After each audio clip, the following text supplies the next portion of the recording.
आम्ही चाललो परत गाडीत भेटू गाडीत. आता आम्ही माझे घेऊन चालत चाललेलो तेवढा मी आम्हाला काका भेटले. ते काका बोलले चला तुम्हाला सोडतो म्हणून. आता आम्ही त्यांच्या रिक्षात चाललोय.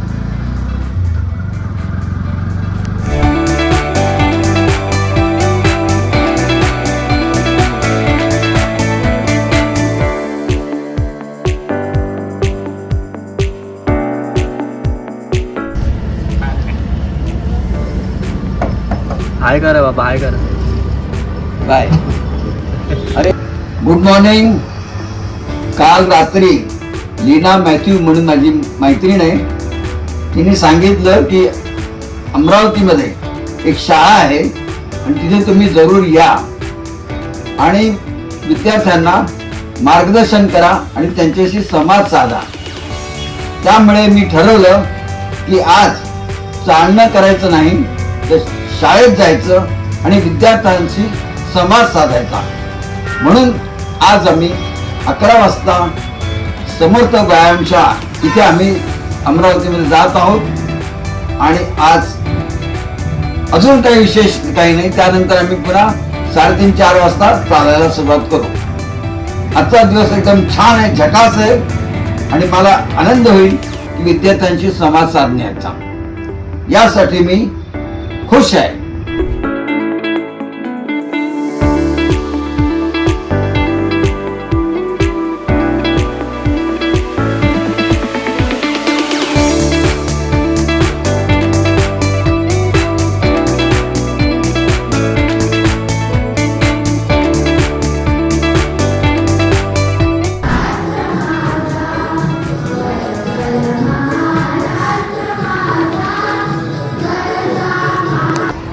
आता आपल्या कार्यक्रमाला मी चाललेलो आहे आणि मस्त PPT दाखवणार, विद्यार्थ्यांशी संवाद साधणार आणि या मूडमध्ये मी आनंदी आहे. बस ओके नाही. मुख्याध्यापकांची भेट झालेली आहे आणि ती जाऊ ठीक आहे. हॉल एकदम छान.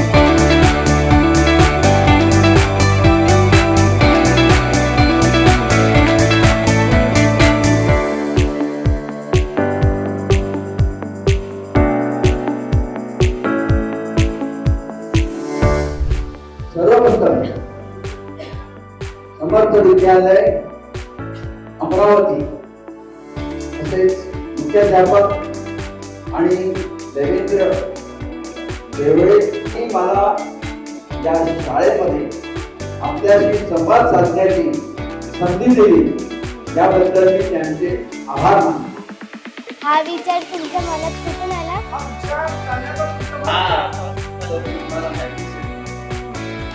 मी चालणं हा माझा छंद आणि 7 ते 8 वर्षाचा होतो ना तेव्हा माझं चालण्याचं चालू होतं. तर माझी सून आहे ना आणि माझा मुलगा यांचं लग्न झालं. त्यावेळी माझी सून आर्मीमध्ये लेफ्टनंट कर्नल होती आणि माझ्या मुलाने आणि सुनीने सांगितलं की बाबा आता मी तर निवृत्त झालो होतो ना बँकेतून, तर तुम्ही आमच्याकडे काही दिवस नगरोटामध्ये घेऊन येऊन राहा. तर मी काय डोंबिवलीमध्ये किंवा इकडे तिकडे फिरायचो, ते रस्ते काही खास नव्हते. तर सुनेने मला सांगितलं की तुम्ही काही दिवस जम्मूमध्ये आर्मीचं स्टेशन आहे, आर्मीचं स्टेशन तिथं मी या. तर मी गेलो तिथे. तर गेल्यानंतर काय माहिती ना, मला भरपूर बगीचे मिळाले, लांब लांब रस्ते मिळाले आणि मग मला कुठेतरी बोर्ड दिलं होतं journey of 1000 miles begins with a single step. आणि त्याच वेळीनं सांबा बोलून एक आर्मीचं स्टेशन आहे, तिथे दहशतवाद्यांनी हल्ला केला. त्यात आमचे 2 जवान हारात्रिकी झाले, शहीद झाले. ते माझ्या मनाला लागलं. म्हटलं मी असं चालून का उपयोग, देशासाठी काही ते स्वतः फक्त तब्येत छान वाढणार आणि आयुष्य वाढणार, त्यापेक्षा मी काहीतरी श्रीनगरला जाईल. श्रीनगरचं कन्याकुमारी ही कल्पना आहे ना किंवा ताणण्याचं, ते तेव्हा माझ्या मनात आलं की आता चालेल. त्यानंतर या सगळ्या स्त्री पदयात्रा झाल्या आणि 4थी पदयात्रा ती फक्त शेतकऱ्यांच्या आत्महत्या. पूर्ण फॅमिली सोल्जर होती. तुमच्या फॅमिलीने तुम्हाला सजेशन नाही दिलं सोल्जर व्हायचं, पदयात्रीस का बनले तुम्ही? हे स्वातंत्र्यासाठी, देशासाठी त्यांनी बरंच वेळ भोगलेला आहे आणि बऱ्याच गोष्टी केल्या आहेत. ते तुम्हाला दाखवलेलं आहे. आलं का? मी सोल्जर नव्हतो आणि तिच्यावर आर्मीमध्ये जाण्याचं काय झालं, तर माझी पूर्ण आर्मीमध्ये आहे. सध्या ती लंडनमध्ये रिझर्व्ह ऑफिसर आहे. आलं का? तुमचा पदयात्रा करण्याचा अनुभव कसा होता? आणि नवीन पुन्हा आपला भाग ते मी रात्रीचं मुक्काम करायचं ते माझ्या मागे बॅनीची बॅन असते आणि सगळ्याच गोष्टी असतात. तर ते करताना म्हटलं आता रात्रीचा मुक्काम करायचा कसा, तर एका ठिकाणी तिथे 2 जोडपं तिथे बसले होते आणि ते शेगडी लावलेली होती आणि पाणी ठेवत होते. तर म्हटलं आता तर मुक्कामचं करायचं, कसं काय करायचं, ते गेट आहे ना जोरात हे गेट आणि आवाज द्या, भाई साहब बहन जी मैं अंदर आ सकता हूँ, अंदर आ सकता हूँ. त्यांनी मला सांगितलं आ जाओ इधर आ जाओ. मी आत गेलो. आला का? आत गेलो आणि नंतर मला मुझे सिर्फ पानी चाहिए और पीने के लिए और बर्तन मांजने के लिए पानी चाहिए. तो मैंने क्या किया, मी आता मराठी समजतो तुम्हाला, ते काही हिंदी मध्ये आणि काही मराठी, मग मी तिथे ना जागा करून बसलो. मला बसायला काही जागा मी बसलो. नंतर मी काय करायचं म्हणजे बोलायचं झालं तर अगोदर आपलं काय आहे ना ते सांगायचं आणि नंतर त्यांच्या व्यथा नंतर जाणून घ्यायच्या. आपलं काय म्हणणं आहे त्यावर थोडक्यात सांगायचं. असं असं आहे, मी पदयात्री आहे, मी असा काश्मीर ते कन्याकुमारी पदयात्रा करतो आहे वगैरे. नंतर तिथे त्यांना बोलतो घे आणि त्या व्यक्ती होती पत्नी होती ना, तिने ना सांगायला सुरुवात केली की मेरा लड़का है ना, मेरा लड़का हमें नहीं देखता है. त्यांचं साधं मंडप तिथे काम चालू होतं. सांगता त्या डोळ्यामध्ये पाणी आलं आणि म्हणाले बघा ऐसा अगर सब चल रहा है, मेरा लड़का नहीं देखती लेकिन लड़की देखती है, मेरी ये पोती मुझे देखती है. असं ते सगळं बोलणं झालं. नंतर मी पुन्हा 3-4 महिन्यानंतर पुस्तक लिहायला सुरुवात केली. त्यावेळी मी काय करतो, समाज साधतो. पुन्हा रुमेश सिंग त्याचं नाव, रुमेश सिंग तुझ्या आपसे बात करली आहे. तो रुमेश सिंगनी फोन घेतला आणि एकतर बोलला की सुनो मैं आपसे बात नहीं कर सकता हूँ क्योंकि मैं अभी बात नहीं कर सकता हूँ क्योंकि मुझे बहुत दुख होता है कि मेरी पत्नी अभी गुजर गई है. वो हमेशा बोलती थी कि मेरे भाई को फोन लगाओ, लेकिन उसने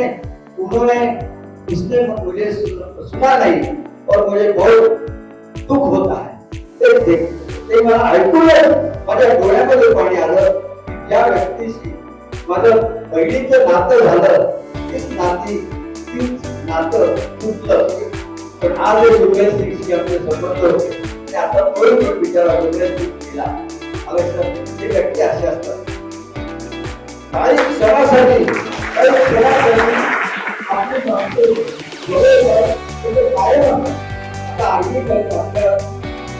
काश्मीर ते कन्याकुमारी आणि अरुणाचल, दिल्ली, उत्तर प्रदेश सगळीकडे माझे संबंध आहे. आजही ते आज जोडा आपण विचार न करता ते चालायचं. आम्ही कोणी बंद प्राणी असते किंवा कोणी असते तसंच मी चालवलं कोणी नसतं माझ्या मागे, कोणी म्हणजे कोणी नसतं आणि फक्त एक मोठा स्वेटर आणि मध्ये एक टोपी आणि हातामध्ये स्वेटर होता आणि वरती एक टॉर्च लावा होतो. का माहितीये का, कधी कधी दिसत नाही तर तेव्हा ते टॉर्च ठेवायचं. असं कधी टॉर्च लावलेला होता आणि मी चालत चालत चालत चालत आणि असं करत करत ते चार जण समोर येत आहे. मला एक अनुभव म्हणून सांगतो. 4 जण येत आहेत. आता काय करायचं म्हणता जवळ त्यांना हातामध्ये सगळं काळे मोठमोठे संपूर्ण काळं फक्त डोळे असे ठेवले असतील आणि असे जवळ आले म्हणतात तर काय करायचं काय. अशा वेळी बाबांचा धावा लागतो आणि अशा वेळी भरपूर घेतले. थोडक्यात सांगितला त्याचे जवळ 10 फुटावर झाले. त्यावेळी काय करायचं टॉर्च वर केला, चालू केला, जोरात आवाज केला, गुड मॉर्निंग. काही नाही, आउट करून ते निघून गेले. मेन म्हणजे काय असतं माहितीये का, आणि आपल्याकडे दिसली पाहिजे. व्यक्ती छोटे प्रश्न नसतो, आवाज महत्वाचा ठेवा. तुम्हाला प्रत्येकाला ते सांगतो की आवाज महत्वाचा आहे.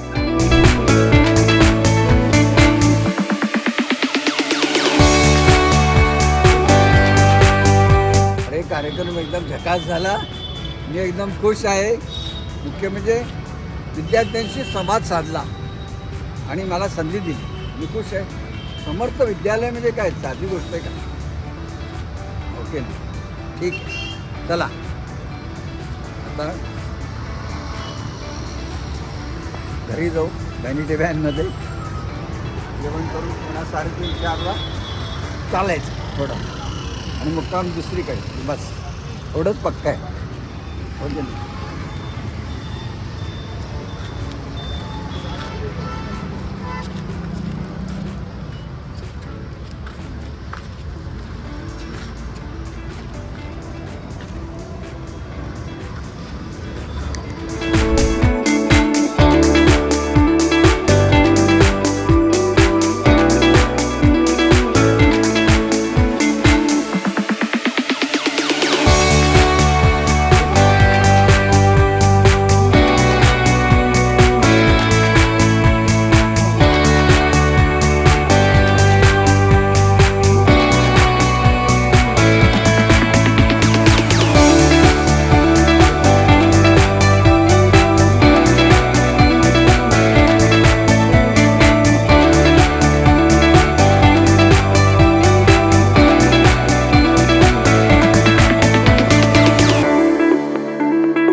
दर्शन झालेलं आहे आणि आता मुक्काम या इथेच करायचा आहे गोपालनगरमध्ये MIDC अमरावती.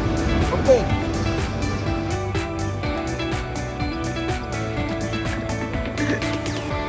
चला